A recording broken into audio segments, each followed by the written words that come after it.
One of my favorite times of the month when I get to speak to Albert's List. Thank you all for having me. It is such a great honor to be here, and it's such a great honor to talk about this jobs report. As Albert mentioned, please ask questions, ask anything that I can do, anything that I can help elucidate or at least direct you into the right direction if you have these questions. It has been a really interesting month. We have been the month of the jobs report. We have stimulus packages. We have other things going on. We have GameStop last week. We have things that are happening everywhere that seem to have broad-ranging and potential effects, and it's amazing to watch. But one of the things is, of course, the jobs report, and I'm going to bring it up here so you guys can see it, and I'll keep it here in the non-presentation mode, which should improve visibility. But so here's what we got. So overall, so Albert gave you a wonderful heads up on this. So we have good news and we have not so good news. At first, you're like, oh, we added 49,000 jobs. With an economy with a workforce as large as ours, that is not a very big number. We expected the number would be positive. The earlier the earlier jobs report that came out suggested it would beat expectations. And this is sort of, let me put it this way, it wasn't all the way there, but the media, everyone is kind of focused on a drop in the unemployment rate. The unemployment dropped from about 6.7% to 6.3. You're like, how can that happen if 49,000 jobs are gained? And you're looking at the labor force population, you're like, that math doesn't work out. And you'd be absolutely right, because that usually the job force is based off of, or this number is based off of the number of people seeking employment divided by the number of total potential members or the total labor force. And right now we saw people leave to the tune of about 4 million of the labor force in the long run. And that is a significant number. In addition, long-term unemployment was steady at 4 million. This is a good sign. That means that people who were laid off for a long time, we didn't see a rapid increase in this. But again, the overarching bad sign is that people who have been laid off a long time, a lot of reason this number was steady is that people have dropped off the labor force.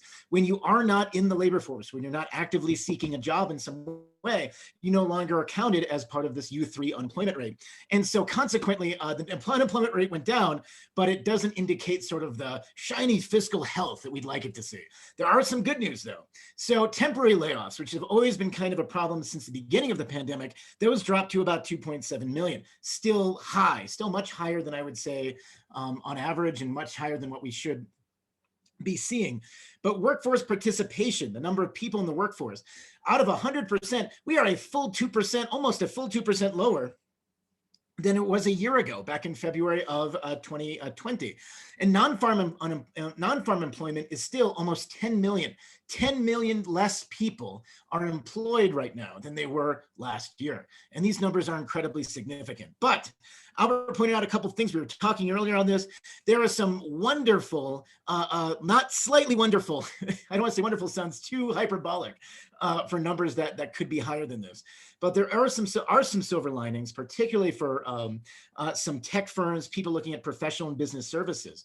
Workforces in the professional and business service sectors jumped about 97,000 in the last jobs report. And some of those jobs include things like computer systems design and consulting, two areas of particular strength in the Bay Area. That is good. It means a couple of things. One, companies are investing. Companies are taking money that they have, they're investing in architecture for future products and services, and they're asking for help. They're going to consultants and saying, can you do this stuff?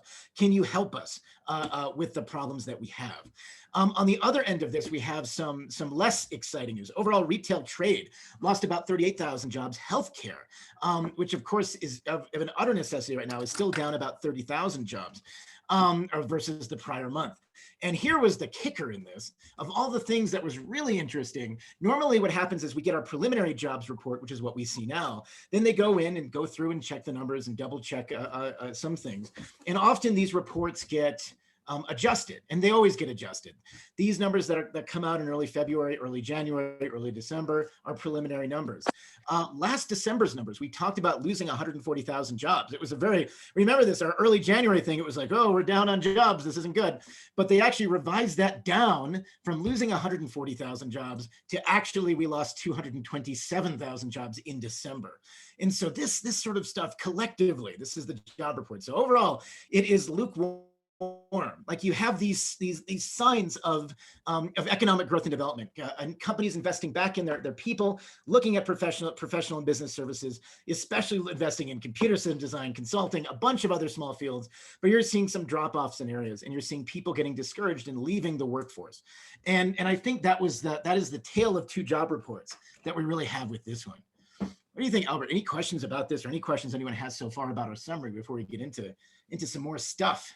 Yeah, I think what's interesting about this one in particular is that, you know, it's a good month for people who, for the people who have the particular job type on Albert's list, because, you know, they're doing professional business services, computer related work, consulting work. Yes. But really, the area that keeps I think ebbing and flowing and getting punished and beaten to a pulp are the job categories that have been hurt since the beginning of the pandemic. Mm-hmm. That's true, and discouraging that as well. I mean, if we look at one of the things that was particularly interesting is if we go back and you can actually search this. The job report, by the way, is not a particularly exciting read, but the good news is, not the good news, we were particularly concerned in December about, as Albert said, the industries that kept being kicked. Leisure and hospitality is one of those industries. And in December, that sector lost over 500,000 jobs. In January, it lost about 61,000. That is significant. And you've seen that everywhere. We saw that breakdown even in, and I'll show you all later, in the local Bay Area report as well, that leisure and hospitality dropped a little bit off the face of the map there. And generally speaking, that's interesting data for like December to January, because in years past when things were normal, you have a lot of new retail jobs coming out in December. People are traveling for the Christmas holidays, for that time between Christmas and New Year's. And obviously, given our current circumstances, that didn't happen, even though it seems like a lot of people were out for the holidays, at least if you try to correlate things between the number of COVID cases we've had and you know, the people who didn't want to follow rules set by local governments. That's true too. It is interesting, isn't it? It seems like of all the sectors that might have actually done well, would it have done well? And we're seeing that they haven't even actually done well. So even though a lot of people have gone out and traveled, potentially, I'm like, whatever they're doing, it is not enough to spend money on, it is not enough to improve drastically, I should say, the leisure and hospitality sector overall.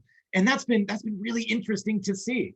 Now here's another. Why is healthcare also losing 30,000 jobs when it seems like we need more staff in the healthcare field?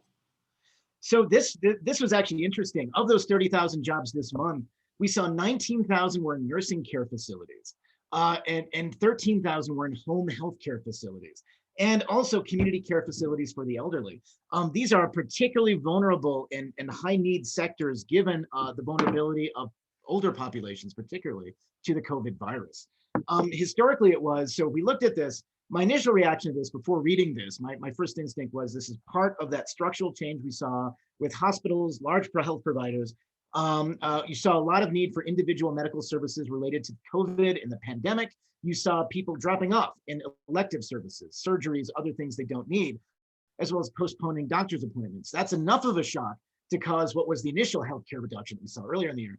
This is more interesting. This is more transient. This is not more transient. This is, we're looking at home healthcare services, other things where people go on and visit them. And part of those, I mean, the whole population engaging in these sort of services, it is an incredibly difficult and often thankless job in home health services.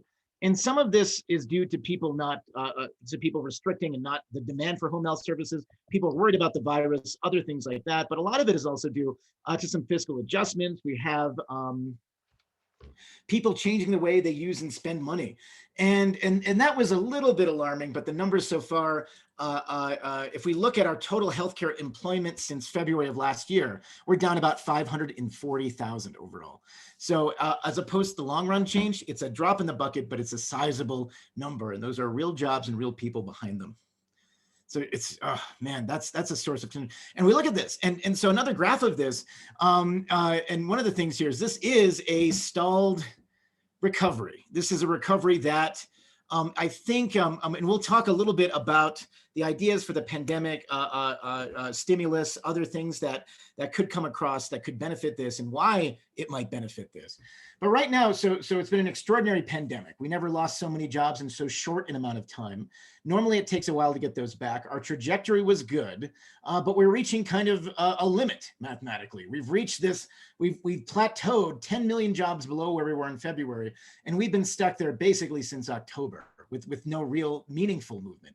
And that's troubling. And some of those jobs are based off of some of the things I'm gonna drop off and talk about now. But one of the things that we have to think about, particularly with regards to our total labor force, if we view the prime working age population as around 153 million, then we're looking at a situation where, or another 153 million jobs, I should say, of a labor force that actually is in some cases higher. You read 165, 168.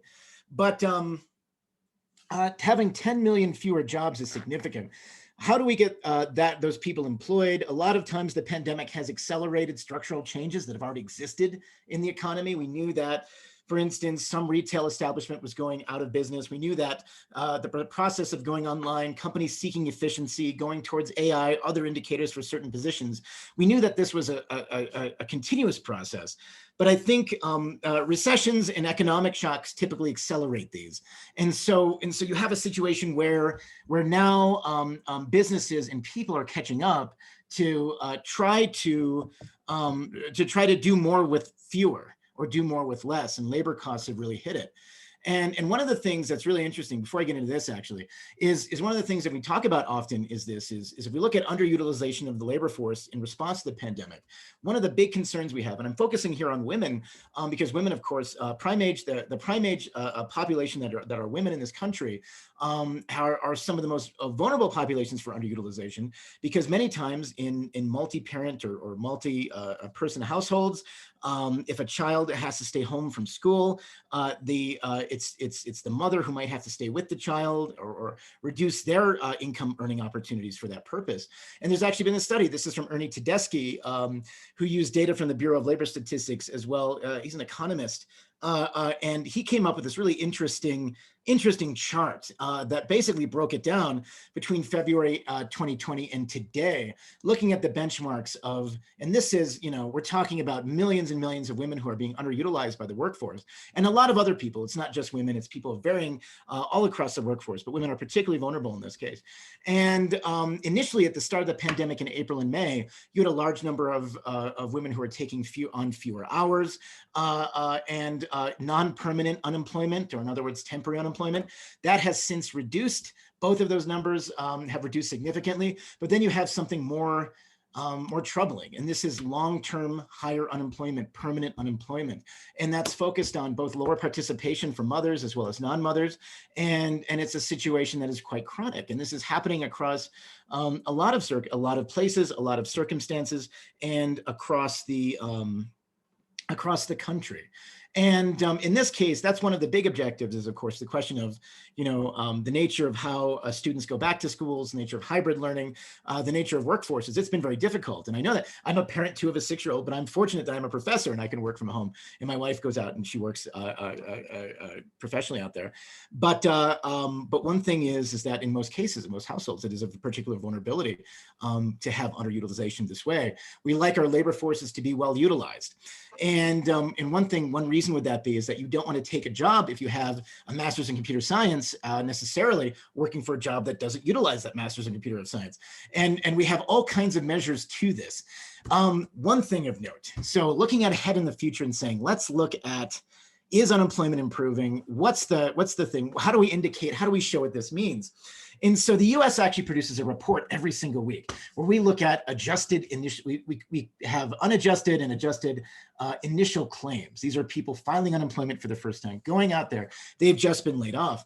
And if you notice here, and the key line is follow this red line here, which is the moving average per se, and that's because it's smooth, but it's pretty straightforward. Where we were back in February last year, we had very few, relatively speaking, initial claims. We have been stuck in the 800,000 per week or so initial claims across the country. That is an incredibly high number.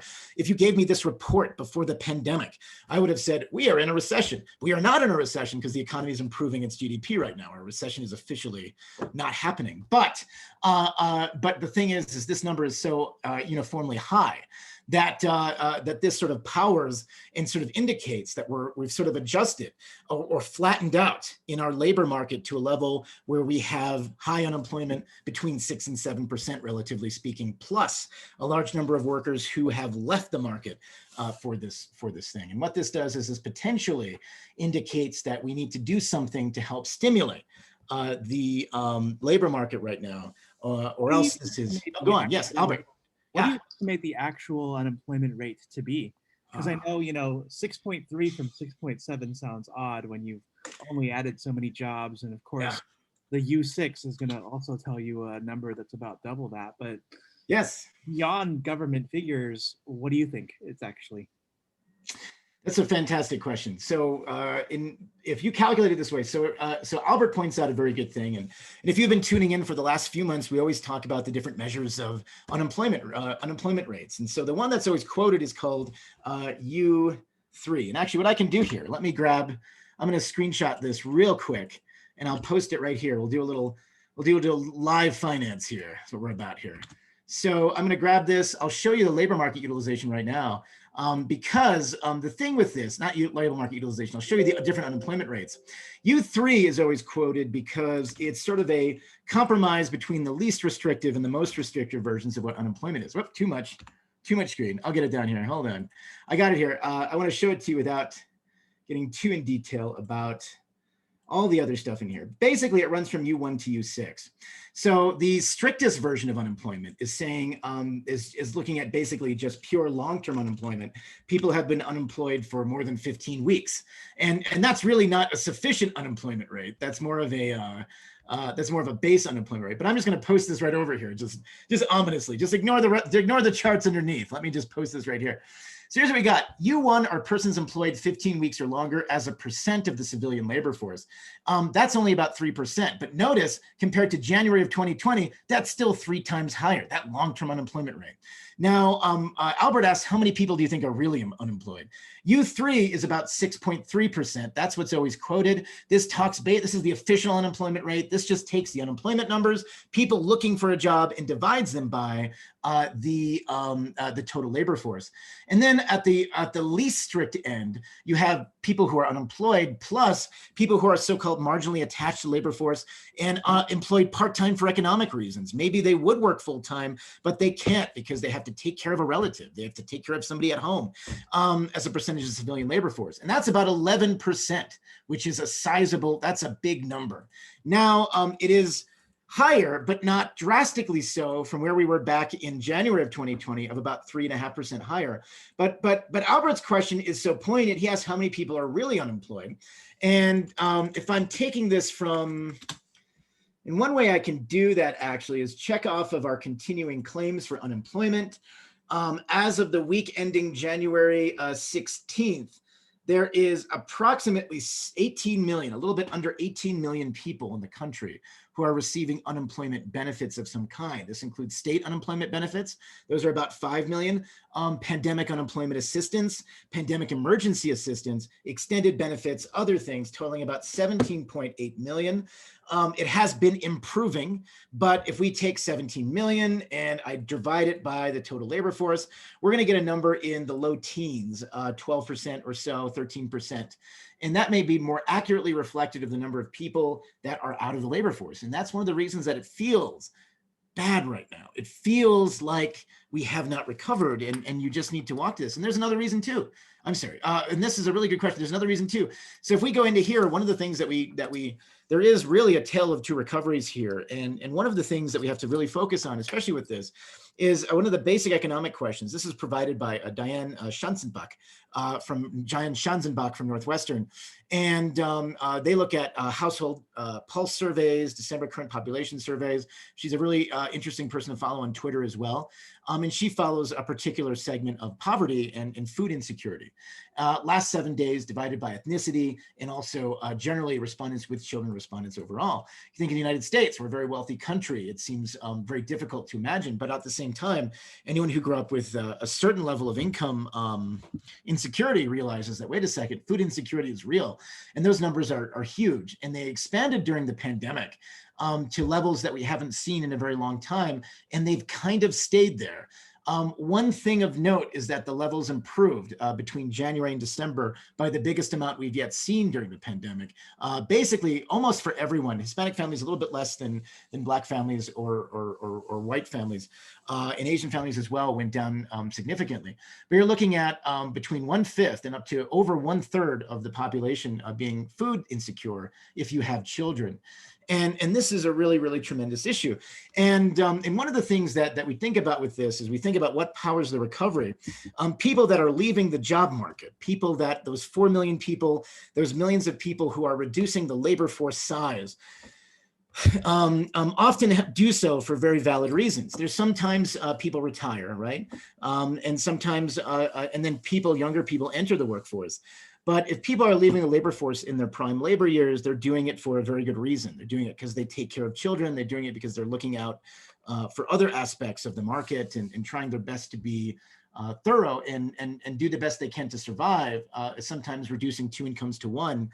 And this is affected. We've seen a collapse in the retail industry. Those are people's jobs that have kind of left that sector and gone other places. When you see home healthcare workers, you're also looking at that vulnerability where people combine and create one income.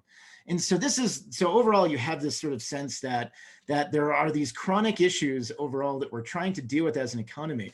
And so I'm going to go through these chronic issues and kind of finish them up, and then we'll talk about what can we do about them and what will be done and how will it look. Actually, as well. And I was wondering, how does the food insecurity piece correlate with how much the poverty rate has grown in the United States since the pandemic began? Very well. And so this is interesting. One reason that that economists like food insecurity is that we know that cost of living differs substantially between different areas of the country. Typically speaking, a lot of people spend a lot of money proportionately speaking, people spend more money on food at lower income quintiles than they do at higher income quintiles. And food insecurity becomes very important. It becomes a primary source of expenditure for especially families who might have multiple children, who have a situation where they have to put food on the table and they have to work quite hard to do it. And food prices overall are something that economists like to keep very close track of. And when it compares to poverty, in some ways is more revealing than a poverty number, because if you look at, say, an aggregate, let's see, forgive me on this. It's something like it's a low number. So we have among each state, we have different levels for our poverty thresholds, and those are established by federal poverty guidelines. And so if you have, and it depends on the number of people in your household, depends on everything else. If you're looking at 100% of the poverty guideline, for a 1-person household, it's $13,000 a year. For something more, for 5 people, it might be $30,000. The numbers are quite low, and they don't really tell us a lot about how comfortable people are, particularly with regards to food insecurity. And so when we follow increases in poverty and decreases in poverty, we're looking at income levels. And when we follow things like food insecurity, we're looking at surveying people and saying, listen, have you spent time in the last week where you have not been able to feed or felt uncomfortable or felt like you couldn't afford food for your children? And that's a huge number. 40% of families of Black and Hispanic origin, 21% of white families, 18% of Asian families. These are big numbers. It's a lot of people. And it's something to think about, especially as we go forward, and that's one of the reasons that we like looking at numbers like this, because they're real rather than, they're real tales about people's experiences rather than necessarily just pure economic numbers. So good question, Albert. You're rocking and rolling here. Oh man. So we have all this stuff, these chronic issues in the market. And I kind of want to make a note as well. In that one thing, so I had a couple of people reach out in the last month or so talking about trade, other issues. So trade in the United States, we actually have a current account deficit that's been quite extensive for a very long period of time. We are an importing country rather than an exporting country. And as such, the level, if we take the difference between the amount we actually sell to the rest of the world and the amount we import, these numbers can be quite wide. They reached their widest point in 2006, 2007, 2008. And then, of course, they widened again right before the financial crisis. We've seen that since. And what we've seen actually is that imports have skyrocketed upward. Imports usually tell us, are we buying and demanding goods? Those have gone up. And trade policy affects all these things. Exports, though, interestingly, haven't caught up to where they were back in 2020 or 2019. They've stayed a little bit behind. And there are some good news and bad news with this. The bad news is, of course, the strength of the US market, our ability to sell stuff to other countries often depends, at least in part, on the US dollar. A very strong US dollar makes it very easy for us to travel internationally and visit abroad and spend less money than we should. But a strong US dollar also makes our goods more expensive to other countries and often puts pressure or downward pressure on our exports. Likewise, a weak US dollar, and the dollar has been weakening in general over the last year or so, from almost an incredibly high amount. A weak US dollar has been can help stimulate the export market, but it also makes international travel more difficult. And since we're kind of still in a position where we don't have a lot of international travel happening relative to where we were last year, this is mainly an economic question. There is downward pressure because, and if we left this to our own devices, if we just continued to import a lot more than we export, that puts downward pressure on the dollar, makes the dollar weaker, which potentially in an equilibrium situation would boost exports. But one of the things I want, important things to know about bubbles is that bubbles in any way or anywhere where you see mispricing in any perspective, it can be temporary, but can also be permanent. There's nothing to say that our export market will suddenly shoot through the roof next year, but it does affect. I'm also curious about the value of the dollar since you mentioned that. Yes. That we've been pumping into the market, right, since last March. Yes. And quantitative easing is now the norm rather than the exception. How does that stand to bode for us? I mean, I'm of the belief that as long as we are the default currency that everybody goes to, that we'll be okay. Yes. But if someday somebody decides, oh, we'll make the Chinese yuan the currency instead, then reverberations will be felt all throughout America. Yes, so you're absolutely right, Albert. So the US dollar has been an interesting thing, and I'm going to copy another chart here for you. But while I get that going, I'll kind of give you a history about this. Why is the US dollar why can we do a lot of the things that the US can do? Why do we have a system that allows us to spend a lot more money than we have? And why do countries around the world buy US dollars still? And that dates back to 1944. It was the end of World War II. The Allies got together and met at the Bretton Woods Hotel in Bretton Woods, New Hampshire, and they signed what's called the Bretton Woods Agreement.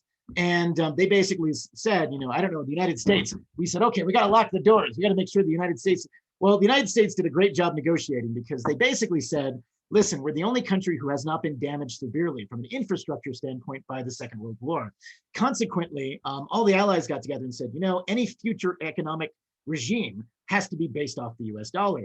And so they imposed the Bretton Woods system, which fixed the price of the dollar to gold at $35 per ounce of gold. And every other country had to be tethered to the US dollar in some way. No other country could convert their currency to gold except the US dollar. And every other country was then tethered to the US dollar. And so to buy gold, countries had to hold dollars. And that became commodity currencies. To buy oil, countries had to hold dollars. To buy anything to transact with each other, they had to hold dollars.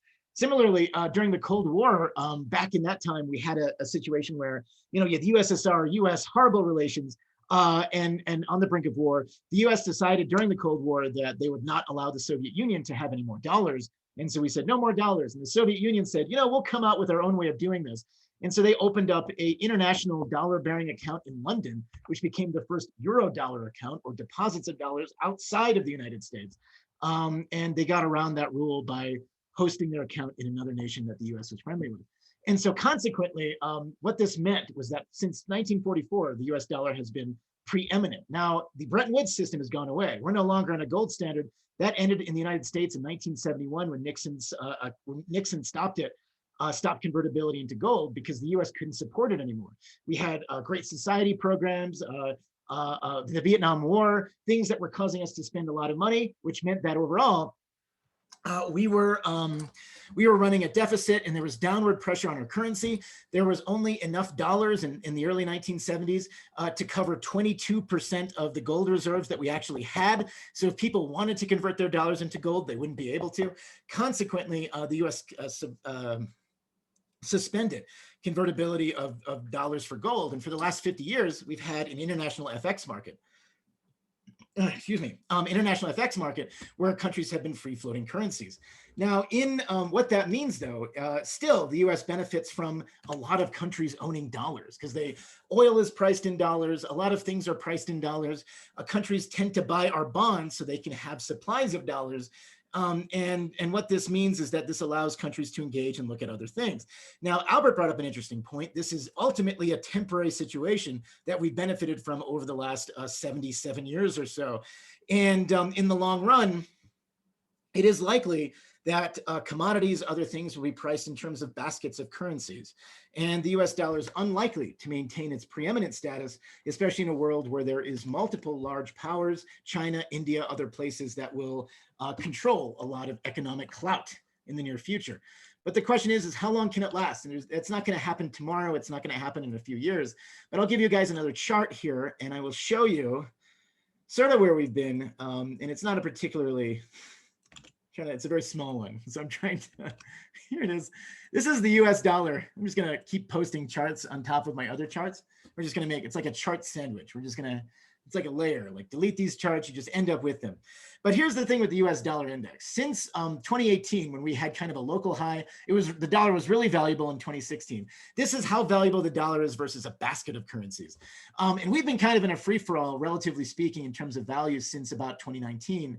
And the last year and a half has been kind of a downhill roll with the dollar. That makes, again, US exports cheaper, but a weaker dollar is not overall good for a country's economic clout per se. So regarding this, Albert, I totally think you're right. I think that what's going to happen is we're going to eventually have a basket of currencies that will price commodities, which are now priced in dollars and other things. That will happen depending on US fiscal health and strength. But the dollar remains very successful. And because of this, we can support really low interest rates. So even though we are flooding the market with dollars right now, inflation remains low and people are buying federal bonds. And when the government spends more money than it has, we issue bonds. And so bonds, we can actually go to, I'll give you another. And are we getting to a point where, like, Europe, will have negative interest rates where the bank will pay me to have my house? We're already there in some places. We're already there. We got negative interest rates in some parts of the world. We have, in the United States, we have negative real interest rates, which are another interesting thing. So if I were to copy this right now, look at how low. Okay, let me say, so when the government spends more money than it has, it issues bonds and it floods the market with bonds. And people around the world buy bonds. US people buy bonds. People in China buy bonds. Chinese government buys bonds. The European governments buy bonds. Everyone buys US bonds because they can do stuff with US bonds. Now, in 2000, and this is something, if you look up something really, really boring, you can search for H15 on Google and it gives you I think the first result is the Board of Governors, and I'll actually post this link in the chat window. Let's see here. Thank you. Paige is right. There are states that will pay to move there. Many in Italy, we've seen that there are many places where people are looking to revitalize areas that are particularly economically depressed. I read an article earlier last week about how one town will sell you their old dilapidated house for $1 as long as you go and do something about it at some point. Can we move it to San Francisco? That's the question. Can we move it there? Like, look at this. Just put it on the market. Bam. It is now $8 million. I know one of those. It's like a house arbitrage market. But that's kind of fun. So what's cool about this, if we go into this and we look at bonds around the world, it's the same market. People are buying them even though the yields are really low. People are seeking US bonds, and look at how low these rates are. Go to the farthest right column, it says February 4th. That is as of yesterday. And all these are quoted annually. So if the US government has short-term debt in the form of bills, which are treasury bonds with less than a year of maturity, you'll pay 0.03% per year on them. In one-year bonds, you pay 0.07%. 0.07%. This is worse than your checking account. 1.93% is the 30-year bond right now, and that is so very low. All of these rates from 1 month to 30 years actually have negative real interest rates. So if we factor in inflation, all your returns on these bonds are negative. People still buy them. And there's many reasons you might want to buy a bond. No, there's a few reasons, not many reasons. You might want to buy a bond that offers negative or bad yields. Oh, there it is. That's the one. I think I read the same thing, Alfred. Bargain prices.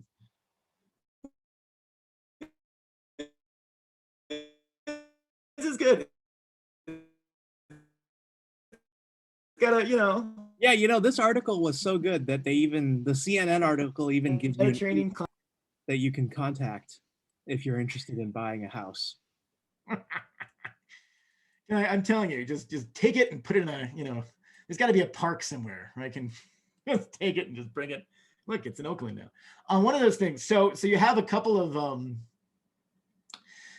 things to note about this. People buy bonds because even if they offer low yields, they're very safe investments, but they also can protect on certain things. Like you might buy a negative yielding bond, which exists in real form in a lot of European countries, and a lot of federal banks are looking at the question of what happens when we offer negative interest rates, and that encourages people. And when the Federal Reserve lowers rates, they lower one rate, overnight lending to large banks. And what this does is it has a market, but other rates are set on supply and demand, and they all kind of affect each other and are affected by investor expectations for what the future is. So in this case, you might want to buy, for instance, if you're worried about a depreciating currency or a currency that's changing value, you can also look at negative bonds as potential hedges.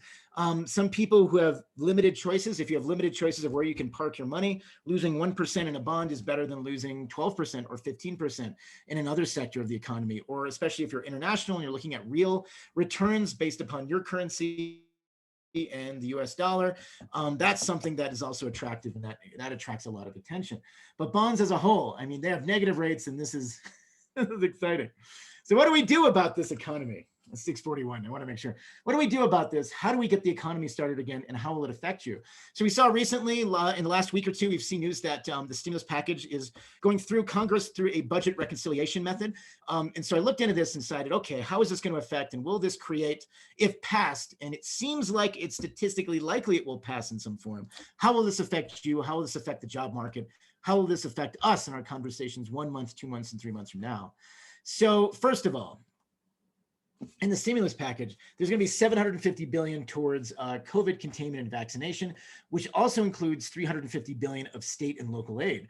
As you've seen, a lot of places have been hit particularly hard. The tourism industry has done poorly. Tourist areas from California to everywhere else in the country, to the Intermountain West particularly, we've seen areas that have been hit hard. People are no longer visiting these areas, and consequently, that revenue in the form of sales taxes and other things aren't flowing to governments, and this has made it difficult for governments to be sustainable.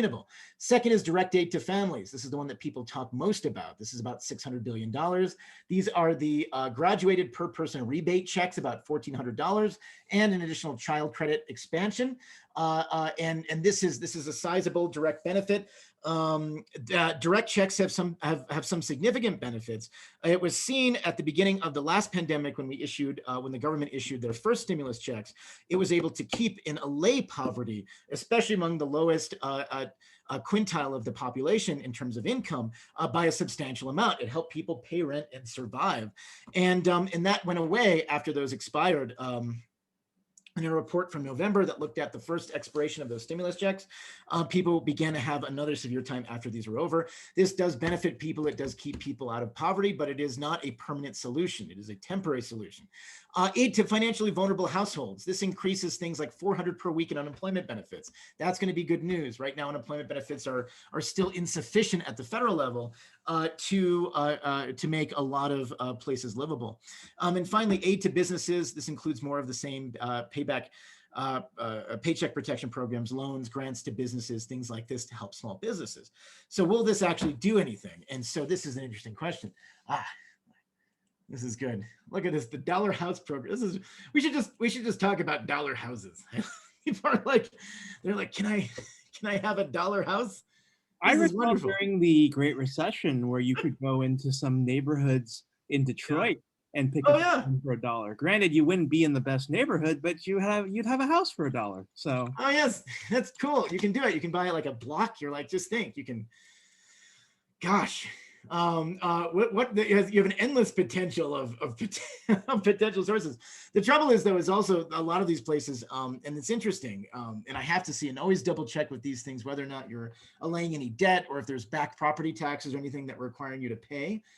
This is really fascinating. A lot of especially Midwestern cities that have had a catastrophic economic decline. Cleveland went from having 914,000 people in 1950 to below 400,000 in 2010 rather. And you see massive exoduses from these areas that have a huge supply of housing stock. Huge supply of housing stock means prices tend to drop. And then you have areas where you can buy houses for 5,000, 10,000, 15,000 because there just isn't a market to buy them. And you think about that, and it seems such a foreign concept to go on this. And these guys are right. Paige, Kevin, you're on the right track with this, and being able to look at this and say, well, wait a second, let's compare Bay Area prices. Let's compare Bay Area prices to Chicago, Detroit, Cleveland, not Chicago per se. Chicago's can be kind of pricey, but Detroit, Cleveland, St. Louis, other particular areas. what are home prices like in Albuquerque? What are home prices like in Albuquerque? It's fun. I moved to Santa Fe fairly recently, so I know both places well. They're kind of expensive. They're kind of surprisingly so, but cheaper, much cheaper than Cali right now. Much cheaper, but not as cheap as you might think. And a lot of that's due because, of course, like many places, although New Mexico is a very low density state, Albuquerque's bounded on all sides by limits to that development and also development restrictions, other things. And so prices are low, but they're not as low as say Midwestern cities with regards to prices. So they're not there yet. We're going to this too. So I think it's not as fun. It's not as fun as Italy though, but we do have many people who are finding it difficult, including my own neighbors here. We have some, my neighbors are from Santa Rosa. Like everyone's from California here. That's the problem because it's very cheap, relatively speaking. So in real estate. So one of the things is, so what's going to happen with this pandemic? What happens if the Biden GDP package, what happens if this stimulus package passes? So if we have no additional support, the Brookings Institution, the Hutchins Center produced, the Hamilton Project produced this value. CBO means congressional. Albert, these comments are on fire. This is great. We got some good people here. Are you moving to Europe because of this, Albert? Is this going to be Alberto's list in Italy? This is a good question. I guess it would be like Albertini's list or something, right? I don't know what my name would be in Italian, but I guess. I don't know that there would be much bandwidth for a jobs list in remote. It's Alberto. It's Alberto. It's good. Anyway, yeah, that's good. I like it. There might not be the same, different market, especially in this area. But I love it. So when we think about this and we simulate the future of what happens in the pandemic if the stimulus package goes on, it does inject a shot of stimulus which could send us back to the pre-pandemic Congressional Budget Office estimates of January 2020. And they're thinking if it passes to that level, it might be sufficient enough to go up to Q3 or Q4 to put us back to where we were before. And that would be really interesting. So put us right back on the trajectory. There are some issues. People have asked, can we afford a stimulus package that we don't have, where the ratio of exports to imports isn't going well in the United States? We have a downward pressure on the dollar. We're flooding the market with money. Won't that result in inflation or something? And it is possible. I would say also that one key thing when you look at these things, in the same way that businesses decide on investments, they use something like net present value. They use our internal cost of capital mechanisms, ROA, ROE hurdles, all these other things to determine if something makes sense or not. And when we think about investment or investment in people or a government spending a lot of money, interest rates are incredibly cheap right now. They are as cheap as ever. And what happens is when the government takes out money and Interest rates are 1%, 1.5%. That's a very low hurdle for what they have to beat on any potential investment. So what I mean by that is that if you took out a loan from a bank for 5% for your business, the bank would have to ascertain and calculate that you'd be able to generate more than 5% of an annualized return, 6, 10, 15, 20% per year, because that's how you generate wealth and that's how you improve the economic positions. Our hurdle rate is so low because interest rates are so low. So if we spend $2 trillion, all we have to do is make 1% on that money and it's a good deal. And this might be the time for us to do that. Now, on the other hand, there is national debt. There are issues concerning this, what happens when this hits the fan in the long run.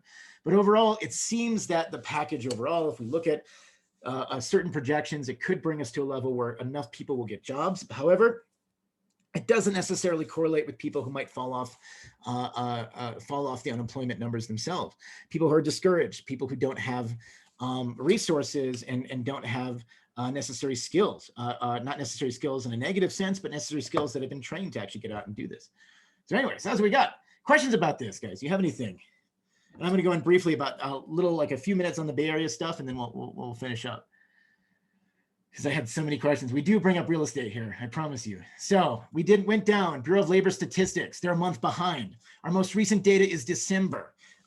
For this, again, there's a bright spot here. Unemployment rate in the Bay Area jumped to 7%, up 0.9% between November and December.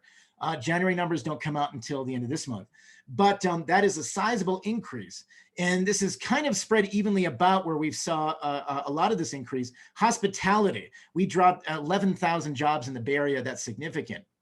On the other end, though, and the end that's closest to Albert's list heart is the information sector. It's hard to read here, but the information sector saw, for the first time since we've started doing these reports, Albert, an increase in jobs by 800 jobs between November and December. That's fantastic. All people from Albert's list. Bucking the trends. Wow. This is what this is. And it's really interesting. And actually, this is good. It shows you that the information and professional services sectors are doing a little bit better. Professional business services, we saw that as well. An improvement here in the Bay Area, and it looks good. But unfortunately, that was eclipsed by losses from education to leisure to across a bunch of other sectors as well, but minor losses, relatively speaking. Wow. And the labor force improved during that time, and it was overall well, but there were 22,000 more unemployed people in the Bay Area in December than there were in November. So interesting stuff. All right. News, it seems. I think given what we saw here in January, when we come back and do this again in March, that information number will likely go up, right?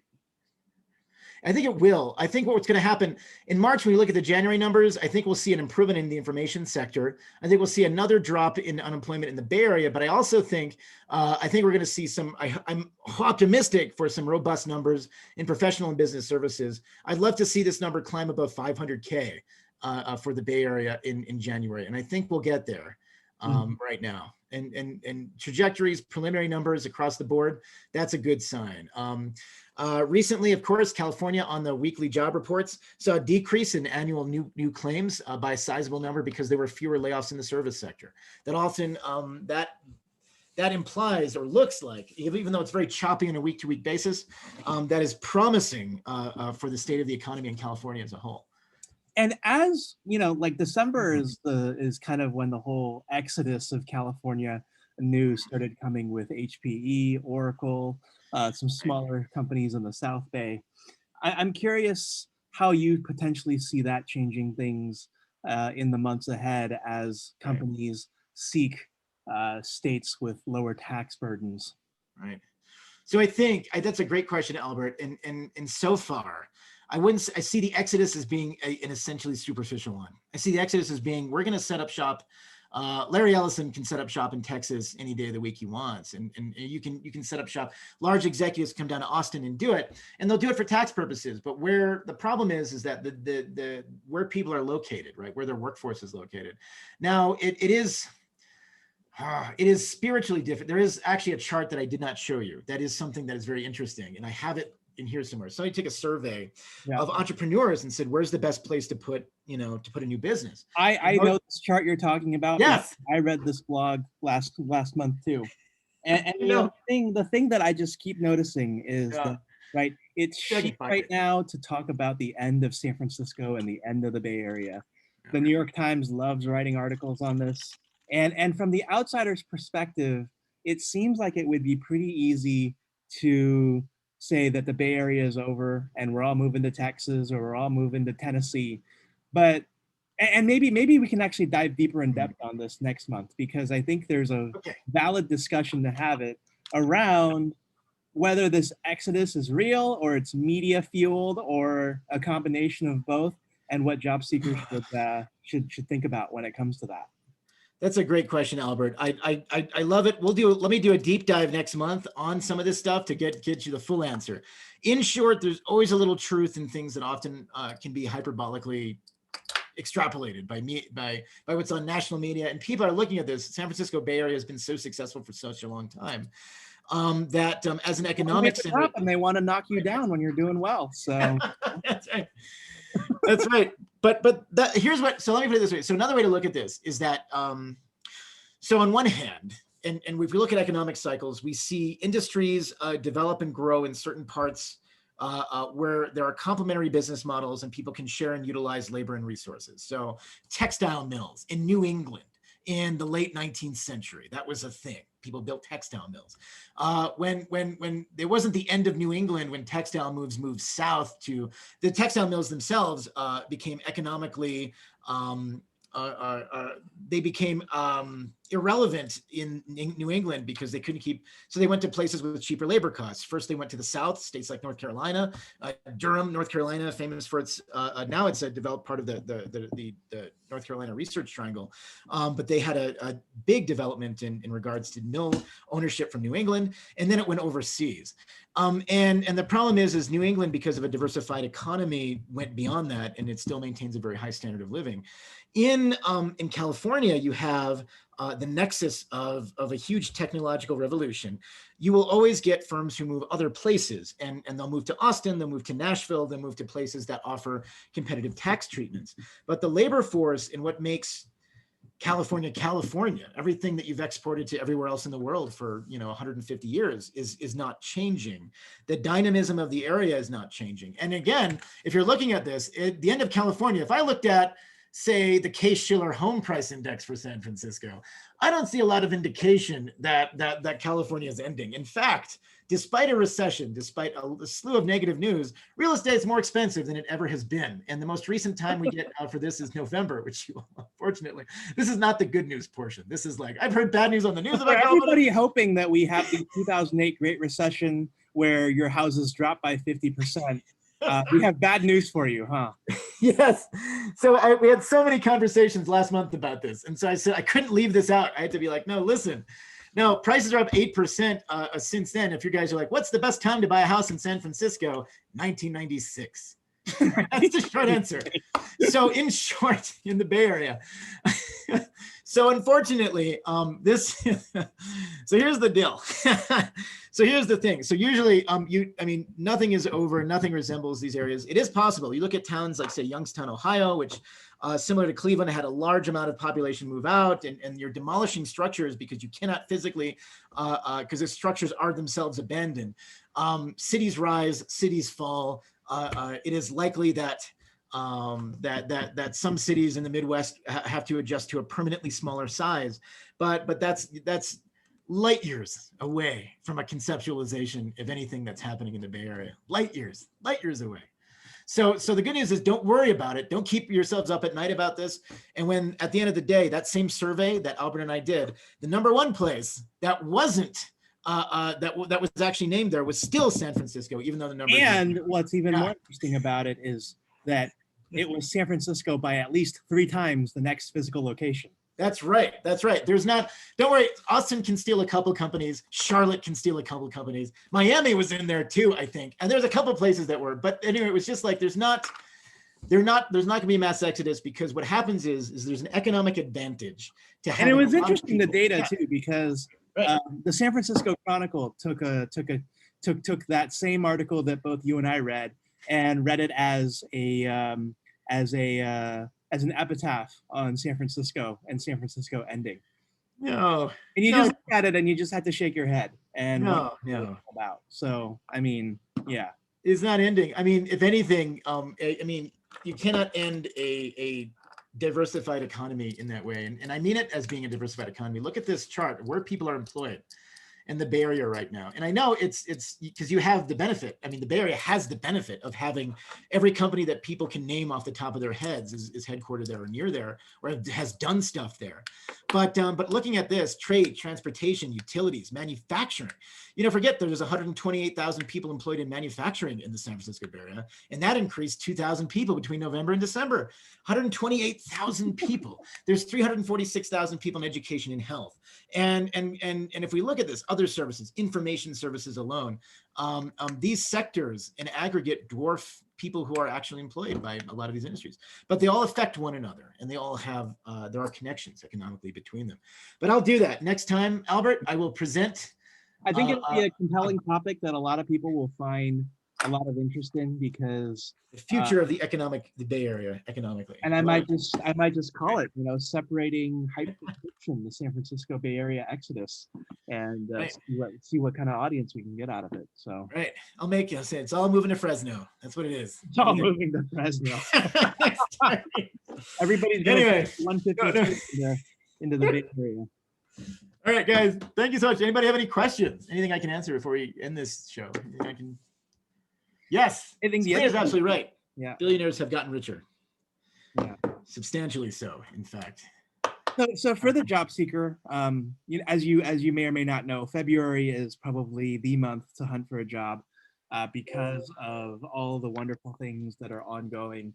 And so, just going into this month, what final maybe tips, pieces of advice, or insights do you have for the month ahead as we look into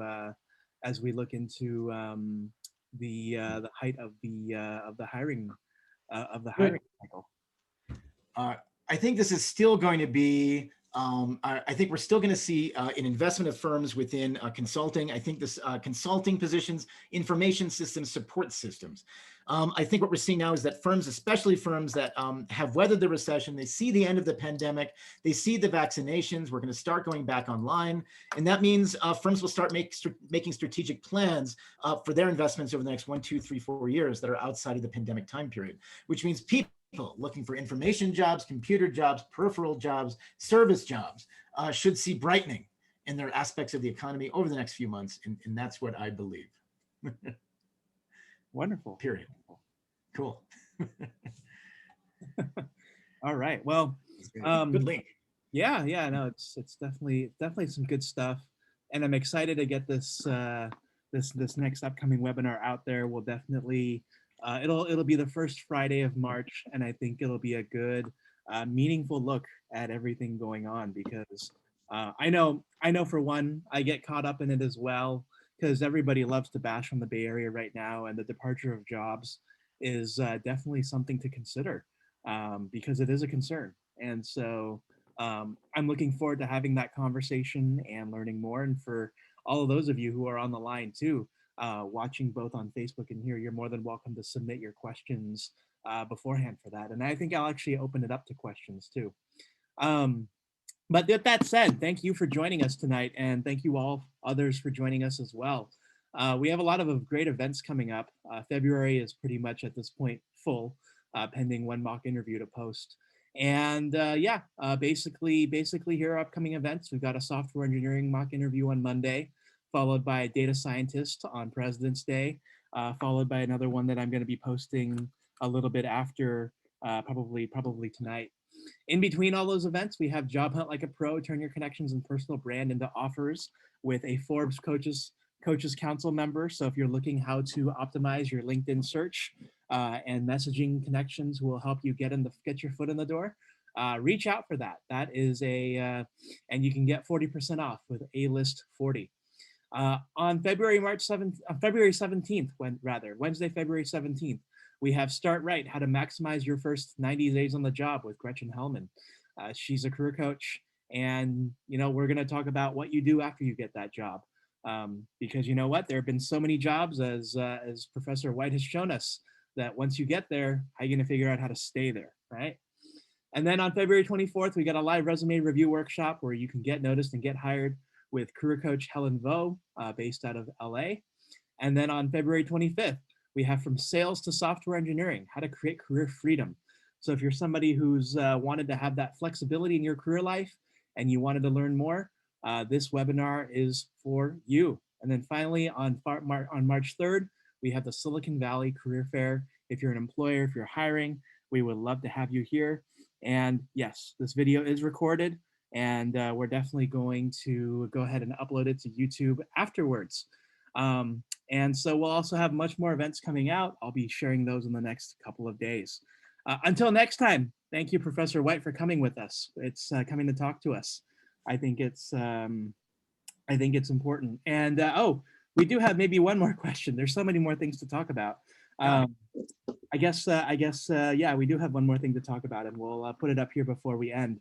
Javier on our Facebook page says, in regards to stock market participation, should retail investors continue to participate after everything with GameStop, AMC, and even these meme stocks and cryptocurrencies with Dogecoin?